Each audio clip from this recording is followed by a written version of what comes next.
যে একজনে ইনভাইট করবে তার মেয়েকে বাগায় নিয়ে এসে বিয়ে করে ফেলবো, আর সে বিবাহিত প্রাপ্ত না, মেয়েটার বয়স মাত্র 16 বছর, বুলায় বেলায় বিয়ে করছে। ছোটটা না বড়টা? বড়টা। তাহলে ছোটটার বয়স কত? ছোটটার বয়স মেবি মনে হয় 7 বছর। ইমরান ভাই, ইকরার মার সাথে আপনার একাধিকবার ফোনে আলাপ হচ্ছে, আসলে সবকিছু বিষয়টা আপনি জানেন যে কিভাবে সাকিব পরিচয় হয়েছিল আর কিভাবে ওকে বিয়ে করছিল, মানে ঘটনাটা যদি আপনার মুখে বলেন। আমি সবসময় সত্যের পথে থাকি, যেটা রাইট সেটা করি।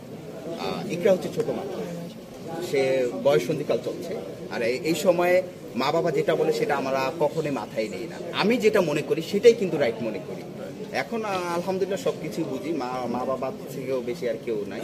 কিন্তু ইকরা যখন আর কি সাকিবের সাথে চলে গেল, তারপর হচ্ছে যে বিষয়টা, ইকরার মা পাগল হয়ে গেছে যে আমার মেয়ে করি। তারপর দেখতেছে যে সাকিবের সাথে ব্লগ, এই জিনিসটা দেখার পর ইকরার মা খুব কান্না করতেছে। তারপর দেখছি যে আমার সেলুনে আসে সাকিব আসে, ইকরার মা এসে খুব কান্না করতেছে। আমি বলি আপনি বলার কি, তার তো স্বাধীনতা আছে। যখন বললো যে আমার মেয়ের মাত্র 16 বছর, তার কি স্বাধীনতা আছে, তার কি একান্ত সিদ্ধান্ত আসে যে বিয়ে করার?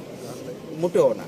তারপর আমি সাকিবকে বললাম যে এরকম এরকম, ইকরার কাছে দাও তো। ইকরা বলছে যে আমি নিজের ইচ্ছায় আসছি। পরবর্তীতে আমি যখন ইকরা আবার একা হয়ে আমাকে কল দিছে, বলছে ভাইয়া ও আমাকে জোর করে কথা বলাচ্ছে, আমি আমার মার কাছে যেতে চাই। তাহলে আমলো কে? কারণ মেয়ে তো বুঝে না, একটা 16 বছরের মেয়ে আর কি বুঝবে? হঠাৎ ভালো হঠাৎ খারাপ, সে মায়ের কথা শুনবো, আবার কখনো সাকিবের কথা শুনবো।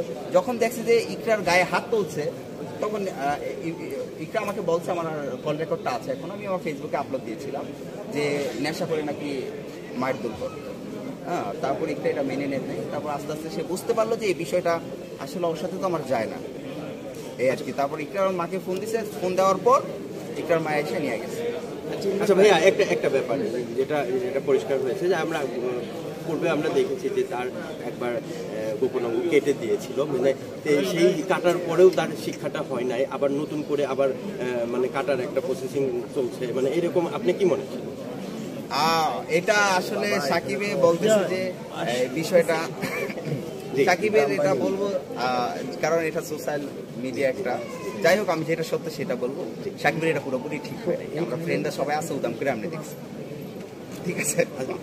একবার কাটার পরেও শিক্ষা হয় না, মানে এই ব্যাপারটা একটু এখন আমি জনগণের কাছে একটাই বলবো, এবং হচ্ছে যারা আমাদের মা বোন আছেন তাদের কাছে একটাই বলবো, যারা পরে কি করবে, জুনিয়র সাকিবের যে এইভাবে একটা ছবি রাখছে না হাতে কি জানি রেখে, ওইটা আপনাদের হাজবেন্ডকে দেখাই দেবেন। দেখুন ম্যাক্সিমাম মানুষ পরকীয়া কমিয়ে দিবে এবং তারা ঘুমাইতেও ভয় পাবে। ইমরান ভাই, লাস্ট আপনি আপনার বিয়ের খবরটা কতদিন মানে ভিতরে দিবেন আপনার? আমি বিয়ে করার এখনো আমার সামর্থ্য হয়নি, কারণ বাংলাদেশে বেশিরভাগ মেয়েদেরকে যখন বিয়ের অফার দেয়, তারা অন্য একটা অফার দিয়ে দেয়। সবচেয়ে বড় অফার হচ্ছে কি, কাবিননামার ভিতরে এত টাকা দিতে হবে, এত টাকা দিতে হবে। ওইটা পূরণ করার এখনো আমার সামর্থ্য হয়নি।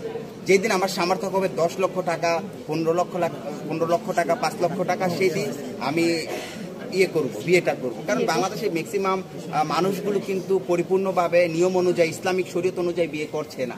এখন বর্তমানে বিয়েটাই হয়ে গেছে নাচানাচি, মদ খাওয়া, হলুদ দেওয়া, ওগুলো মোটেও ঠিক না। কেমন আর বিয়ে, তারপর দেখেন বিয়ে করার পর কাবিননামা দিয়েছে 10 লক্ষ টাকা।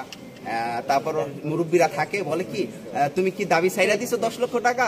কয় হ্যাঁ। আসলে কি মেয়েটা কি প্রকৃত অর্থে মন থেকে বলছে যে কাবিননামার টাকা ছেড়ে দিছে? মোটেও না।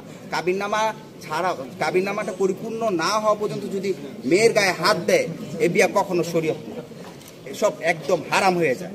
এই জন্য আমি যেই দিন কাবিননামা পরিপূর্ণভাবে দেওয়ার সামর্থ্য রাখবো, সেই দিন আমি বিয়ের কথা মাথায় নিব।